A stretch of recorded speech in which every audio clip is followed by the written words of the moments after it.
Je lis du livre de Genèse, chapitre 20, au verset 5, ce qui suit. Et elle-même n'a-t-elle pas dit, c'est mon frère? J'ai agi avec un cœur pur et avec des mains innocentes.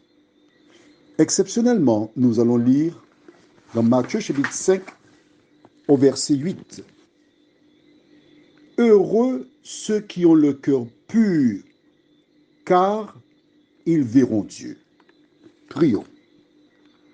Notre Seigneur et notre Dieu, nous revenons vers toi en cet instant afin de continuer notre étude de la parole. Que le Saint-Esprit continue de nous diriger dans toute la vérité et que nous soyons en mesure de bien comprendre ce que nous lisons, nous t'en prions, au nom de Jésus et pour ta gloire éternelle. Amen. Pour celles et ceux qui nous rencontrent seulement maintenant, je voudrais rapidement brosser le contexte. Il est tout simple. Il se trouve que Abimelech a vu Sarah, l'épouse d'Abraham, qui déclara, c'est ma sœur. Partant de ce principe, il l'a fait enlever. Il l'a emmené chez lui.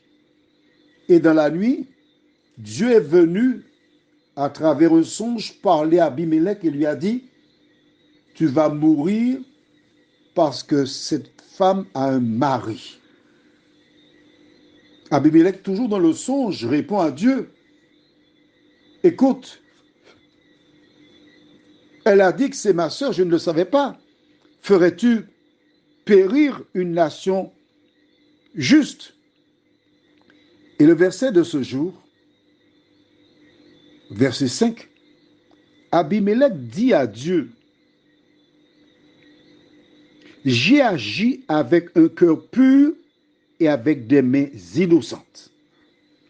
Il défend sa cause devant Dieu en mettant l'accent sur le fait qu'il ait agi avec un cœur pur. La première fois que j'ai lu cela, ça m'a interpellé. Abimelech, un homme dont nous n'avons pas la généalogie, mais qui semble-t-il connaît Dieu et est à même de dire à Dieu, tu ne peux pas me tuer puisque c'est avec des mains innocentes que j'ai agi et un cœur pur. A-t-il raison de dire cela? Oh oui, parce que plus tard, comme nous avons vu dans Matthieu 5, verset 8, on appelle le chapitre 5, en fait, une partie du chapitre 5, les béatitudes, où Jésus énonce un certain nombre d'éléments qui permettent aux uns et aux autres de savoir ce qu'ils ont à faire pour être sauvés.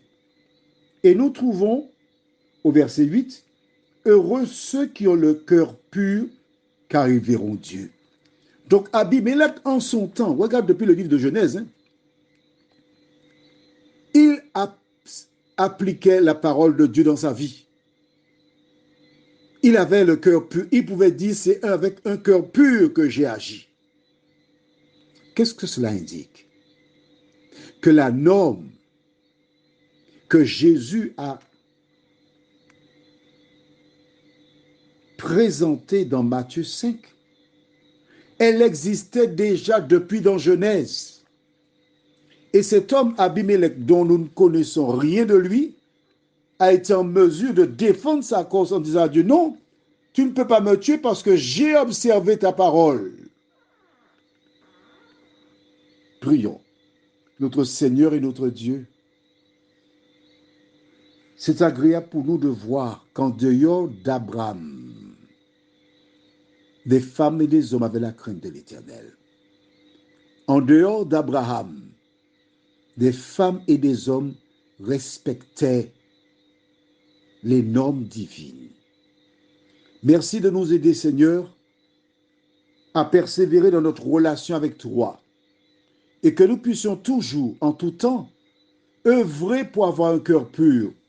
Nous t'en prions, au nom de Jésus et pour ta gloire éternelle. Amen. Je te souhaite une bonne journée sous le regard de Dieu.